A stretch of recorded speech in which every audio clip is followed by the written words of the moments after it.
The quiet of a winter night in 1931 was shattered at Briarcliff Mansion, where a shocking incident drew police and headlines across Atlanta.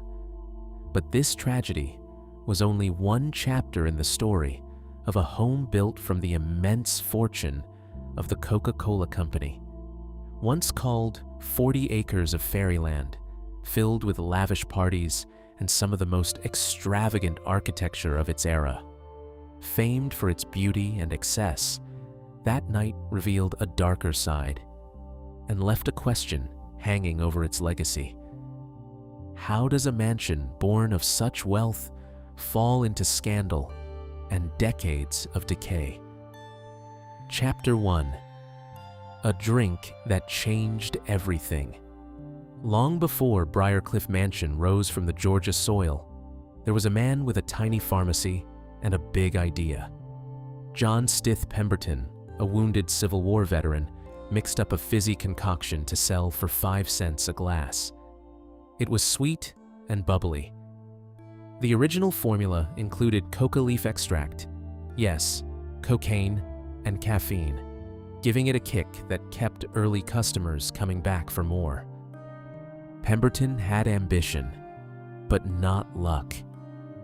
Despite his creation's eventual fame, he died broke, never tasting the empire his little drink would one day build. His pharmacy counter was modest, but it planted the seed of what would become a global obsession: Coca-Cola.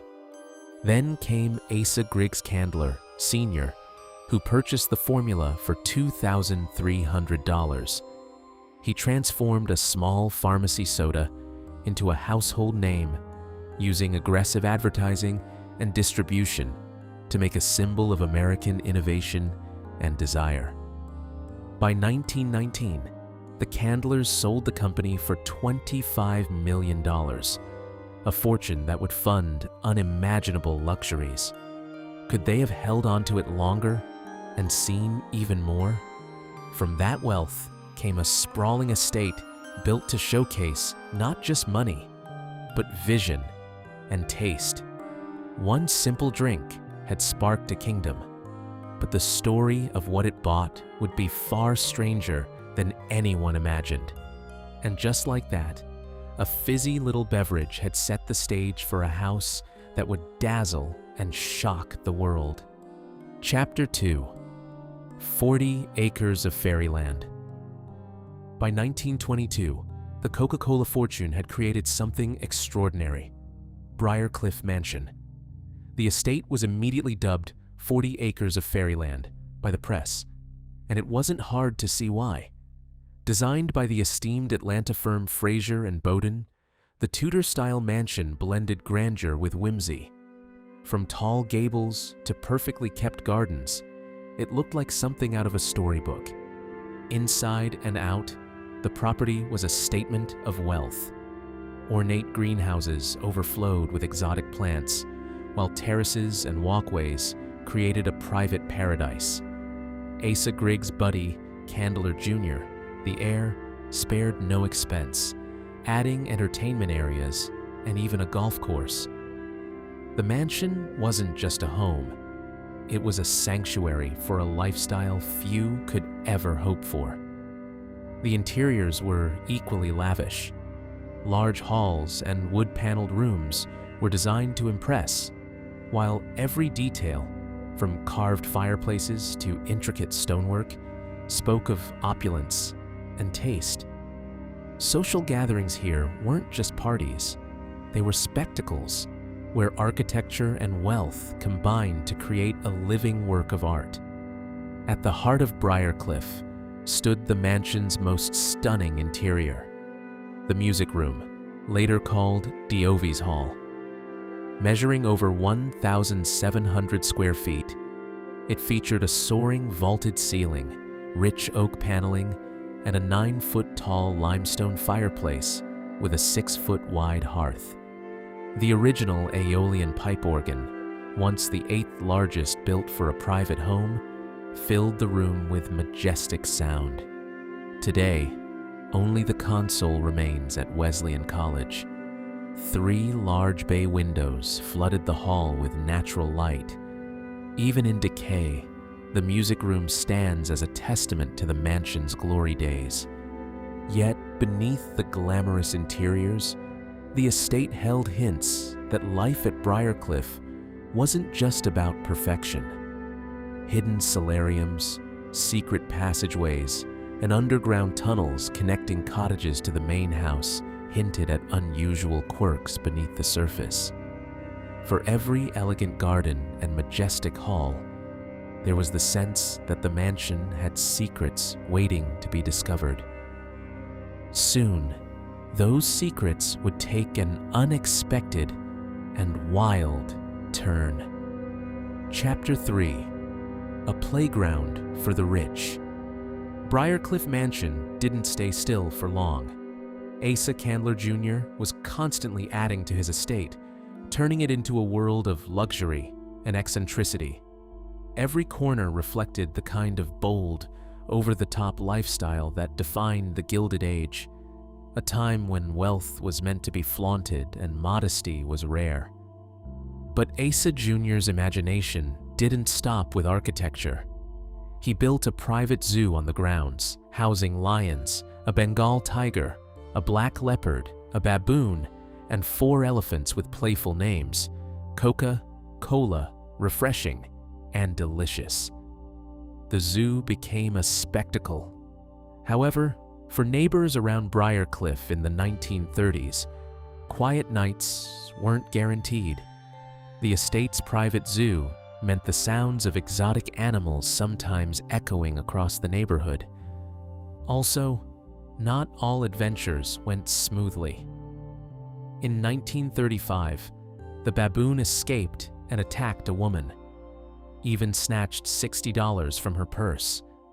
The resulting lawsuit awarded her $10,000, nearly $225,000 today.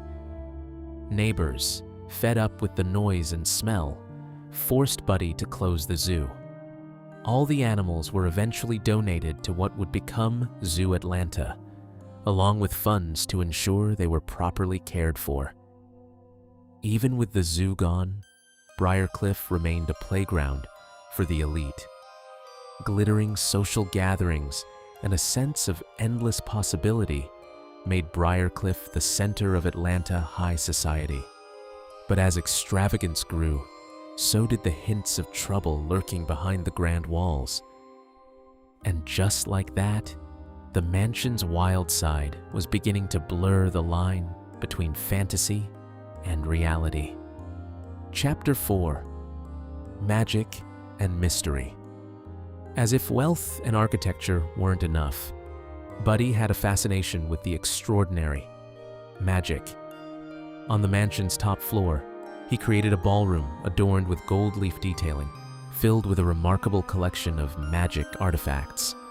The space became a stage for his passion, where illusion and opulence collided in displays for guests.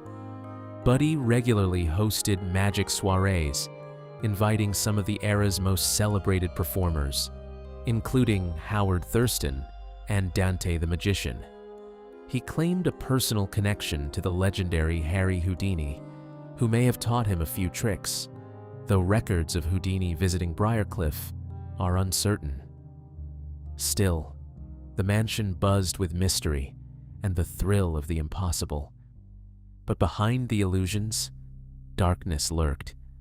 From dazzling performances to shocking headlines, the mansion's enchantment had begun to show cracks, foreshadowing the scandals and decline that lay ahead. What started as a place of wonder was slowly turning into a stage for misfortune.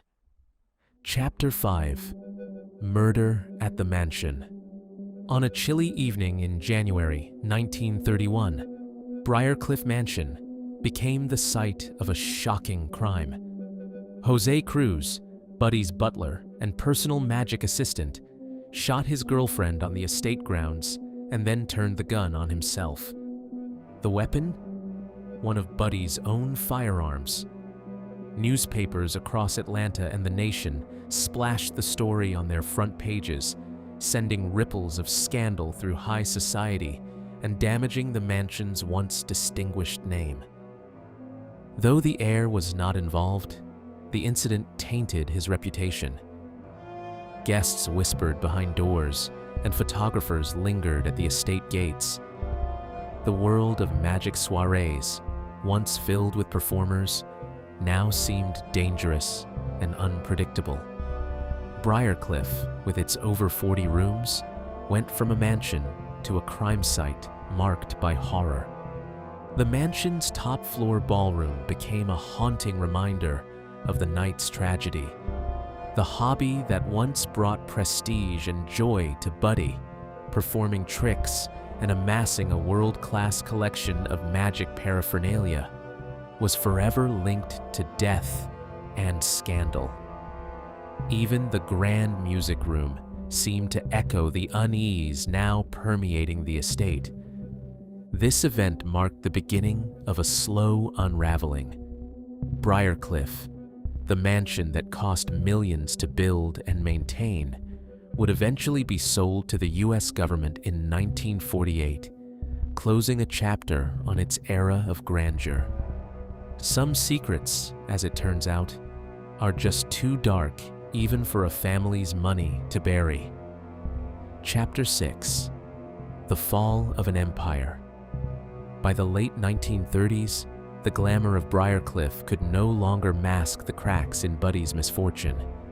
Lavish hobbies, ambitious real estate ventures, private airplanes, and luxury yachts drained his wealth faster than it could grow. Investments that once seemed promising turned sour, and the extravagant lifestyle that had defined the estate became unsustainable. As debts piled up, bankruptcy loomed. The mansion that had hosted parties and even a private zoo now stood as a monument to excess and miscalculation. The heir who once lived in a gilded playground of wonder was forced to confront the harsh reality behind his family's name.